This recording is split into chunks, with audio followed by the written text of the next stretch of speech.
Hello les amis, je vous retrouve pour une nouvelle vidéo sur le football français et la Ligue 1 et je vais vous présenter le match Metz contre Lorient. C'est un match qui a lieu ce dimanche 4 février 2024 à 15 heures pour le compte de la 20e journée du championnat de France de football de Ligue 1 Uber Eats saison 2023-2024.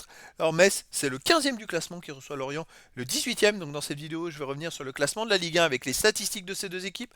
On verra ensuite le classement des meilleurs marqueurs et passeurs de Ligue 1 avec les meilleurs marqueurs et passeurs pour ces deux équipes, puis on enchaînera par tous les résultats et stats de tous les matchs joués, toutes compétitions confondues depuis le début de la saison, avec les résultats et stats de Metz à domicile, les résultats et stats de Lorient à l'extérieur. On terminera par les compos d'équipe et tactiques éventuelles, ce qui nous permettra d'avoir une idée, une tendance à ce match. Pour ceux qui souhaitent voir ce match à la télé, sachez que vous pouvez le voir sur Prime Vidéo.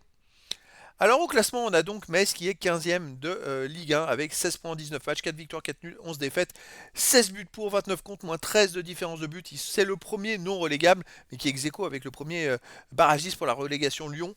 Et Lorient est à seulement 3 points derrière. Donc si Lorient doit gagner un match pour essayer de sortir de la zone rouge, c'est bien ce match-là, car Lorient est dernier avec 13 points en 19 matchs. 2 victoires, 7 nuls, 10 défaites, 24 buts pour, 41 contre, moins 17 de différence de but. Lorient a la moins bonne défense de Ligue 1. Et en cas de victoire, eh ben, il reviendrait ex aequo avec Metz. Et s'il gagnait par 3 buts d'écart, bon, là ça se joue à Metz quand même, il passerait devant Metz carrément. Donc après, bon, tout est possible. Allez, au niveau des buteurs, pour Metz, on a Sabali avec 3 buts, Diallo 3 buts, Mikotadze qui est avec 2 buts et Assoro 2 buts.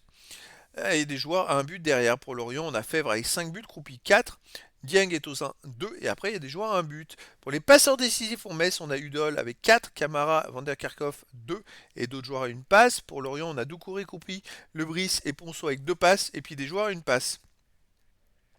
Les résultats de toutes compétitions confondues depuis le début de la saison, alors là, c'est pas terrible, comme on peut le voir, il y a beaucoup de rouge sur les derniers matchs, c'est en haut les derniers matchs. Metz, c'est 8 victoires, 7 nuls, 11 défaites en 26 matchs, 28 buts marqués, 33 encaissés, moins 5 de différence de but. Mais surtout, Metz reste sur 6 défaites dans les 7 derniers matchs. Ils ont fait un nul et 6 défaites. C'est assez catastrophique. Et les 6 défaites, ce sont quand même 6 matchs de suite perdus en Ligue 1. Donc ils chutent petit à petit dans le bas du classement. 6 défaites de suite en Ligue 1. C'est vraiment compliqué pour eux. Lorient de son côté, 4 victoires, 9 nuls, 12 défaites en 25 matchs joués, 35 buts marqués, 51 encaissés, moins 16 de différence de but. Bah, Lorient, c'est guère mieux. C'est-à-dire que sur les 11 derniers matchs, Lorient a fait 8 défaites et 3 nuls et 8 défaites. C'est assez catastrophique.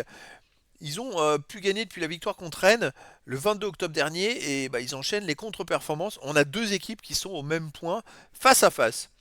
Au niveau des matchs à domicile pour Metz, bon, sur les 4 derniers matchs à domicile, bah, c'est aucune victoire, un seul nul et 3 défaites. Et puis même si on va beaucoup plus loin cette saison, c'est une seule victoire en compétition officielle contre Nantes 3-1. C'est très compliqué. Lorient de son côté à l'extérieur, ben, c'est aussi catastrophique. Ils n'ont pas gagné en match officiel cette saison à l'extérieur. Et ils ont fait 3 nuls et 7 défaites en prenant un nombre de buts incalculable. Mais des fois, ils font des gros scores. Ils ont perdu 5-3 à Nantes, ils ont fait 3-3 à Lyon. Bon, les deux équipes sont au même point de résultat. Au niveau des compos d'équipe et tactique pour Metz, ça serait du 4-2-3-1 avec gardien Oukidja. Pour les joueurs de champ, donc défense Colin, Traoré, Ndoram, Udol, milieu de terrain défensif Nguessan, Jean-Jacques, milieu offensif Elie Kerkhoff, Atta Membaï, attaquant Miko Tadze. Et pour Lorient, ça serait du 3-4-3 gardien Vogo, défense Touré, Laporte, Talbi, milieu de terrain Brice, Louza, Abergel, Katseris, attaquant Ponceau, Croupi et Kari. Donc voilà les amis, le décor est planté entre ces deux équipes de bas de classement qui doivent absolument prendre des points. Ça va être un match très serré. Donc les amis, je vous donne rendez-vous ce dimanche 4 février 2024 à 15 heures pour le match de la 20e journée du championnat de France de football de Ligue 1 Uber Eats saison 2023-2024. Metz, le 15e du classement, reçoit Lorient, le 18e. Voilà les amis, je vous dis à très bientôt pour une nouvelle vidéo.